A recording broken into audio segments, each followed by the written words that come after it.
technology. Devices to be used, but just make sure that device does not use you.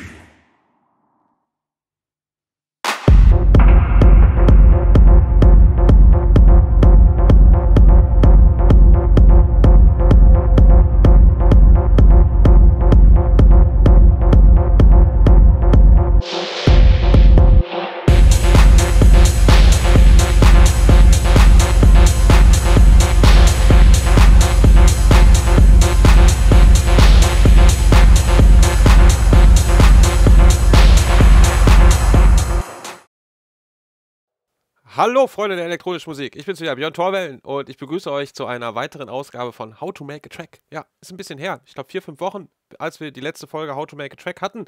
Und ja, diesmal gibt es einen kompletten Track. Kein Mini-Track, sondern eine komplette Session. Die Session gibt es wie immer bei uns im Sign-Shop, unten hier verlinkt, und ich muss ein krasses Shoutout geben, weil die Session habe nicht ich gemacht, sondern mein Ehrenbruder Markus Schwalb, aka Cortex, oder auch die andere, bessere Hälfte von TW Core.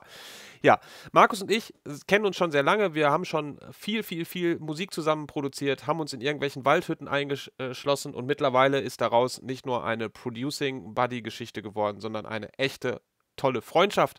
Und in meinen Augen ist Markus einer der besten Produzenten, die da draußen so rumlaufen. Markus ist wirklich Techno und liebt das, was er tut. Und deswegen gebt ihm doch mal gerne Shoutout. Ich habe auch mal seinen Fanpage und alles, was es von ihm so gibt, hier unten verlinkt. Checkt es auf jeden Fall mal aus.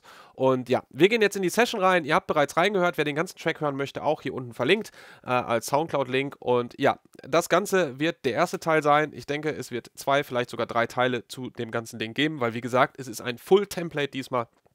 Ein gesamter Track mit ziemlich vielen Spuren, 20 Stück an der Zahl. Und ja, wir starten wie immer mit der Bassdrum. Wir hören mal kurz in der kompletten Bassdrum rein.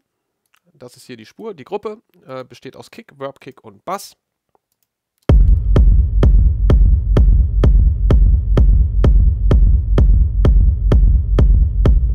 Ja, richtig nicer Groove. Und wir haben hier einen relativ komplexen Layer in der ersten Spur. Layer besteht erstmal aus der Kickdrum, die den Druck gibt, kombiniert mit Kickzilla. Wer Kickzilla noch nicht kennt, Kickzilla ist unser selbstentwickeltes Plugin, um eben diese Rumble-Reverb-Bässe zu erzeugen.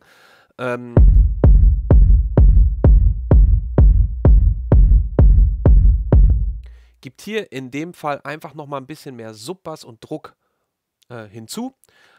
Außerdem ist bei der Kickdrum hier bei 4 Kilohertz was weggezogen, weil wir eben genau diese Frequenzen mit den anderen Layern füllen. Samples gibt es wie immer komplett hier in diesem Template dazu.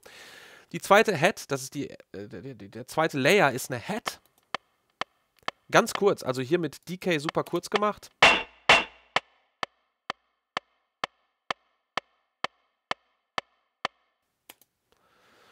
Ja, und setzt sich wunderschön auf die Kickdrum drauf.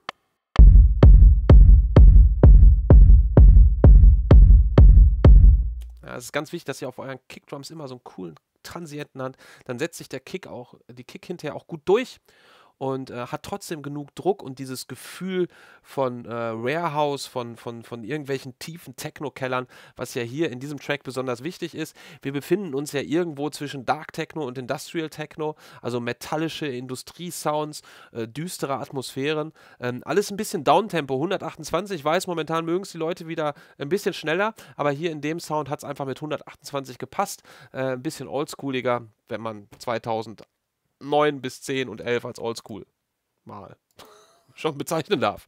Ja, der dritte Layer ist ein Kick-Layer, eben nicht aus der Head, und formt das Ganze einfach nochmal. Gibt dem Ganzen nochmal so ein bisschen Charakter und ist hier nur ganz leise dazu gemischt.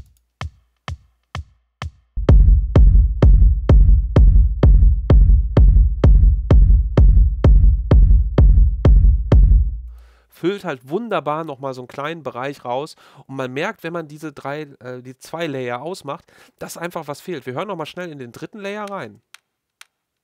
auch ein Transient. Also hier in dem Fall haben wir unsere Kick, unsere Bass-Kick, ja, für den Druck.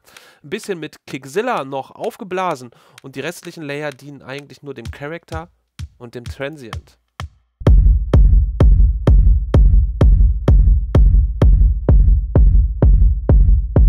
So die Kick alleine zu nutzen, würde ich nicht machen.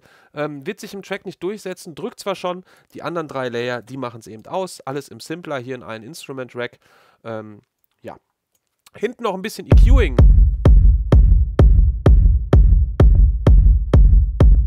Hier sind so ein paar Resonanzen, die sind rausgezogen. Ja, und dann kommen wir zur zweiten Spur. Das ist die Verb-Kick. Die sorgt nochmal für diesen typischen Reverb-Charakter, den man in diesem Genre gerne findet. Ist eine ganz simple, lasche Kick. Ich mache mal alles aus. Zack. Reverb. Autopan für das Sidechain. Und dann hier nochmal ein EQ, diesmal im MS-Mode. Was bedeutet MS-Mode? Ich kann hier das Mittensignal getrennt von dem Seitensignal bearbeiten. Ich möchte im Bassbereich keinen Reverb haben. Der Reverb steht auf 100 Stereo. Das bedeutet, der Reverb macht auch meinen Bass Stereo. Das habe ich hier mit den EQ verhindert, indem ich hier auf Mode MS und dann kann ich einmal das Mittensignal getrennt von dem Seitensignal bearbeiten. Und im Seitensignal habe ich einfach ein bisschen mehr Bass rausgezogen wie im Mittensignal. Das zusammen mit der Kickdrum macht das Ganze so big, das ist dieser Big Room-Style. Und dann kommt das Wichtigste und das ist die Bassline. Wir haben jetzt erstmal nur die Kick, es rumbelt alles schön und so richtig grooven tut das Ganze mit dieser Bassline. Bassline gemacht mit einem Operator, zweimal Saw Wave in dem ganz normalen 4-Op-Algorithmus, also das ist ja ein FM-Synth, dieser Oszillator ist nicht zu hören, wir hören nur den Oszillator und ich mache erstmal das Processing aus. Dann hören wir mal kurz, wie das Ganze ohne klingt.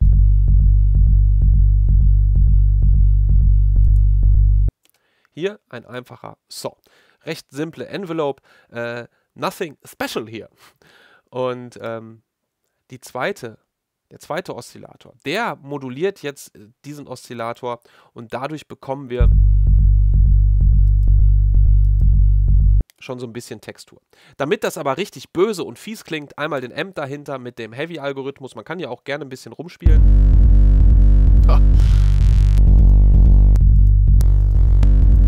Welche Textur einem gefällt.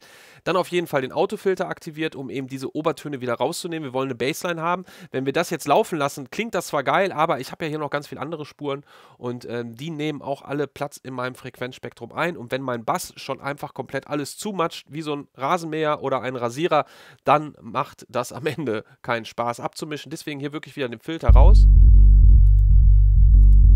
Wir bekommen diesen unheimlich diabolischen Charakter damit rein, ja. Autopan wieder auf ein Viertel, um das Ganze so ein bisschen Side zu shanen. Und jetzt mal alles zusammen.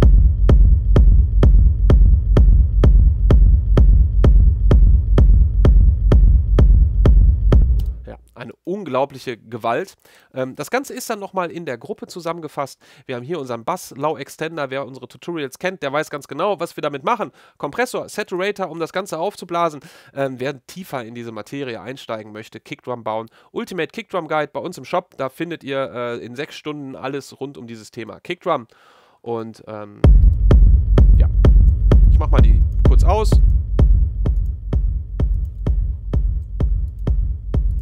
Da passiert also einiges mit dem Processing. Und ist meiner Meinung nach auch das Wichtigste, wenn man mit Layern arbeitet, dass man alles zusammen in eine Gruppe packt und dann eben mit einem Glue-Kompressor, mit einem Kompressor, mit einem Saturator nochmal bearbeitet. Das sind wie mehrere Bilder, die ihr habt, die tut ihr untereinander und denkt so, ach, irgendwie sehen die Bilder alle unterschiedlich aus. Packt den Filter drüber, bams, sehen alle irgendwie gleich aus und dann macht das irgendwie im Kontext Sinn, ja. Okay, gehen wir in die nächste Spur. Und zwar haben wir hier mehrere FX-Sounds, ja. Und zwar 1, 2, 3, 4, 5 an der Zahl. Und diese FX-Sounds, da war ich aus dem Bild. Diese FX-Sounds sind wichtig, ja, denn die bringen Atmosphäre, die positionieren meinen Track in einem bestimmten Raum und das hat der Markus hier sehr cool gemacht. Der Markus hat einfach Field Recordings gemacht Und zwar sind das Bauklötze, die er hier aufgenommen hat. Ich lasse mal kurz den Finder hier, zack.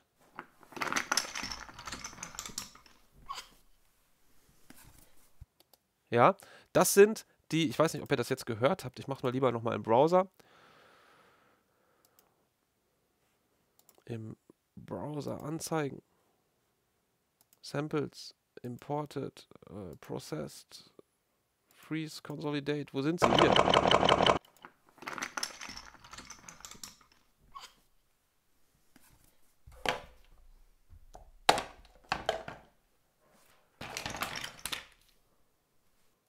Ja, das Interessante an dieser Session, dass ein Großteil der Sounds, die hier stattfinden, eben mit diesen Field Recordings gemacht sind. Field Recordings haben viele verschiedene Vorteile. Erstmal kann man ein bisschen kreativ sein, man nimmt irgendwas auf und man hat gleich so eine subtile Rhythmik drin. Ja, dadurch, wenn man mit Bauklötze spielt, dann rappelt und klappert das ein bisschen und man bekommt instant eine Rhythmik.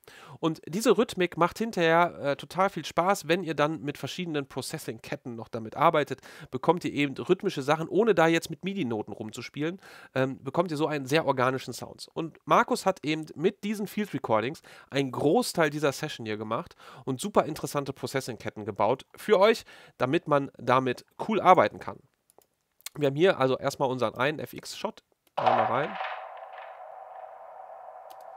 Der Korpus. Korpus eignet sich perfekt, um solche Sounds zu bearbeiten, denn der Korpus ist so eine Art Physical Modeling Teil und tut Folgendes. Man schickt ein Signal durch und am Ende kommt es raus, als würde man es durch einen Klangkörper schicken. Stellt euch vor, ihr habt jetzt in dem Fall Pipe, das ist hier der Algorithmus Pipe. Ihr nehmt eine Pipe, schüttelt den Bauklotz vor dem Pipe, an der anderen Ende der Röhre habt ihr ein Mikrofon und nehmt das quasi auf. Und so klingt der Sound, als würde er durch diese Pipe gehen. So in der Art kann man sich das vorstellen, wenn man das jetzt mal ganz einfach erklären möchte. Und wir hören mal mit Korpus rein. Ja, der Sound bekommt direkt so einen metallischen Charakter. Wichtig natürlich hier dann der Low-Cut. Ja, den ganzen Bass möchte ich nicht mithaben. Schön der Amp, um das wieder nach vorne zu knallen. Aber dann ein Autofilter, um wirklich die Frequenz knallhart einzugrenzen. Und wir hören das jetzt mal in dem gesamten Kontext, was dieser Sound macht. Der ist nämlich so eine Art Fill-Sound.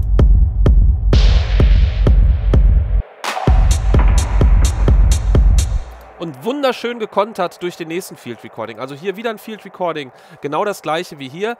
Und wir haben Call and Response. Das ist immer super wichtig. Dieser eine Sound hier steht nicht alleine, sondern wird direkt gekontert und beantwortet durch das zweite Field Recording. Das sitzt eben hier. Und hier haben wir einen Vocoder drauf mit einem Reverb. Und so haben wir ein wunderbares Zusammenspiel aus Call und Response. Und da hört man richtig, wie geil es ist, mit solchen Field Recordings zu arbeiten. Ja, und dann haben wir hier noch ein paar weitere Field Recordings, die hier so ein bisschen versetzt sind. Wir haben zum Beispiel den hier. Das ist ein umgedrehtes Field Recording. Vocoder, Reverb, Grain Delay, Autofilter.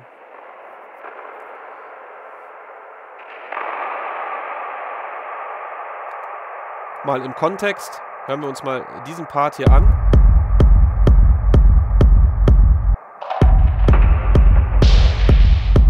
Da, nächste Konter direkt gesetzt, ja. Durch den Synth. Der ist hier. Kommen wir gleich zu.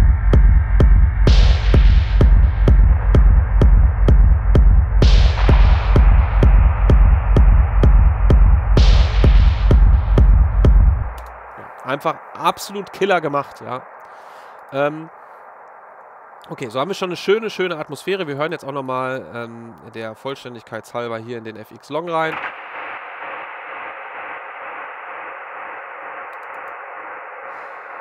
Das ist ein super langes Reverb und das geht noch durch unsere beiden Effektketten, die wir haben, ja. In dieser Musikrichtung brauchen wir viel Atmosphäre. Alles muss unglaublich lang sein und sich so in den Track reinsetzen, damit immer Textur da ist. Und das geht halt eben auch durch diese FX-Sense, die wir hier haben. Ein Long Reverb, wirklich 60 Sekunden Decay Time. Nochmal ein Reverb mit 1,2. Hier einen Reverb drauf mit 8,6. Und das Ganze dann nochmal durch verschiedene Processing-Ketten. So hat man viele Reverbs, die insgesamt dann eben diesen riesen Atmo-Teppich geben, ja.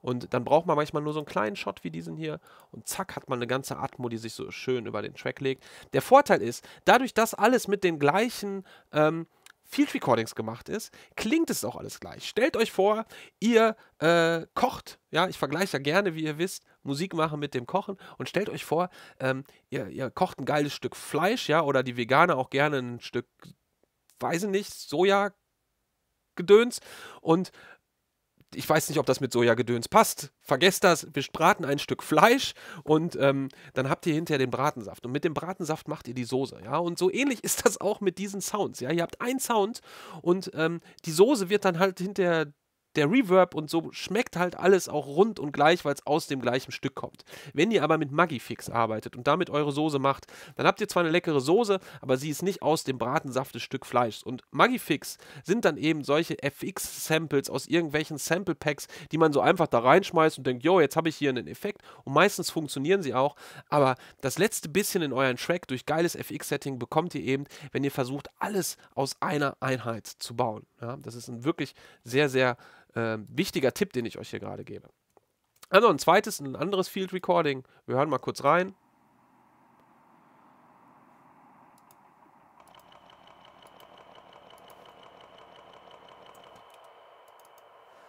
Das sind im Prinzip die Bauklötze, aber kurz geloopt, ja, und damit wir diese Rhythmik haben, Vocoder, Reverb, EQ, um hier die Mitten rauszuziehen, Autofilter.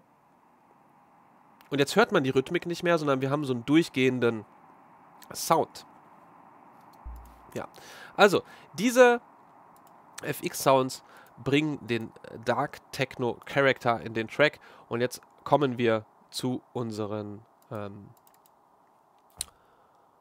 Theme-Sounds, unseren Main-Sounds, ja, die dann am Ende die Geschichte des Tracks erzählen. Wir haben also jetzt wirklich ganz, ganz viel Atmos, aber die Atmos sind austauschbar. Was ist die Story meines Tracks? Und die habe ich hier zum Beispiel in diesem wunderbaren Theme-Sound. Das ist ein Synth-Shot.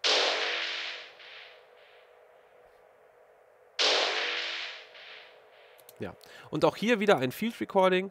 Wir hören uns das mal kurz im Browser an. Ich weiß nicht, ob es das ist. Das ist es.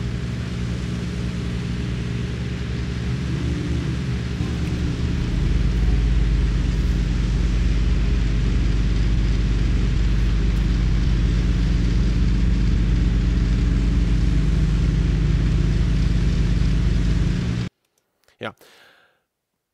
Ich weiß nicht, was er da aufgenommen hat, aber es bringt auf jeden Fall so einen schönen mechanischen Backing-Sound, ja. Und da ist dann wirklich jetzt hier das ganze Field Recording in den Simpler reingeladen und quasi nur immer so ein Stückchen gespielt. Wenn diese MIDI-Note kommt, wird quasi ein Stückchen von diesem Theme-Sound gespielt. Und der Korpus macht dann diesen Metall-Sound. Wir hören mal ohne Korpus. Ja, es ist mehr so ein Noise-Charakter, ja. Man hört, ja, aber dieses Metallische, was wir ja für so industriellen Sound einfach benötigen, kommt durch den Korpus. Hier noch ein kleiner Filter, wieder den Pipe-Algorithmus. Man kann das Ganze auch hochtunen. Ja, da kann man wunderbar mit rumspielen. Man kann das hier mit Decay lang machen. Korpus einfach, ja, geiles Teil in Ableton Live. Ich weiß nicht, ob es in anderen DAWs da was Ähnliches gibt. Hier auf jeden Fall darauf achten, dass wir wieder die Frequenz von der Kickdrum ungefähr treffen. 48,2. Damit wir in Tune sind. Ja? Bass weg, oben die Höhen ein bisschen weg, da entstehen so leichte Fragmente, das wollen wir nicht in unserem Track haben. Wir haben ja noch Hi-Hats und Rides, die sollen sich da oben positionieren, nicht mein Theme-Sound. Und hier im Arrangement kommt er halt richtig geil rein, indem wir erst die beiden Konters haben und dann kommt auf einmal noch der hier als Konter dazu. Das bringt unglaublich Power in den Track. Wir hören mal im Gesamten rein.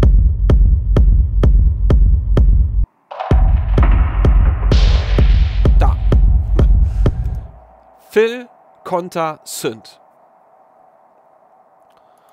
Ja, das Ganze automatisiert sich dann hier teilweise und was noch ganz wichtig ist, sind eben wieder unsere Effektketten. Da geht der Theme-Sound rein. Wenn ich jetzt mal die Effektketten hier ausschalte, dann klingt der Konter so. Ja, also die sind einfach an und dadurch, dass alles in diese Effektketten geht, habt ihr einen wunderschönen stimmigen Sound. So, dann der Theme-Sound Nummer 2.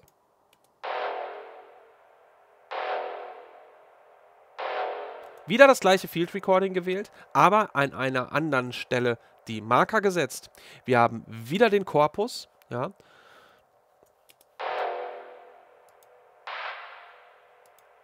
Der eben das Metallische bringt, den EQ, wieder den klassischen Low-Cut, einen Reverb drauf und was jetzt kommt, ist wieder dieses Konterspiel. Beide zusammen sind ja aus dem gleichen Field Recording. Wir arbeiten wieder zweimal mit dem Korpus. Dadurch passen diese Sounds einfach perfekt zusammen, ja, weil ich habe nicht den einen Sound mit dem Serum gemacht und den anderen mit whatever, ja, sondern sie kommen irgendwo aus der gleichen Quelle, klingen nur leicht unterschiedlich von der Textur, ja. Und jetzt hören wir mal beide zusammen an. Und Konter.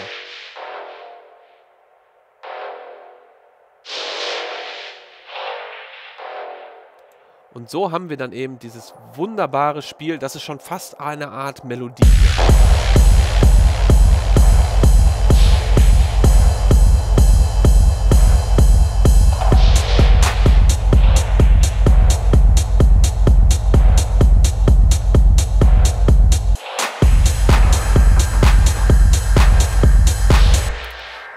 Ja, das war's für heute und in der nächsten Folge zeige ich euch, wie die Hi-Hats funktionieren, wie dieser geile Vocal hier gemacht ist. Wir hören schon mal kurz rein.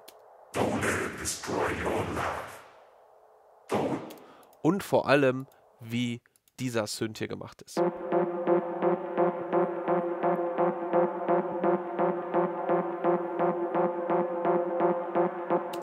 Ja, ich hoffe, es hat euch gefallen. Die Session gibt es wie immer auf sign.de/shop.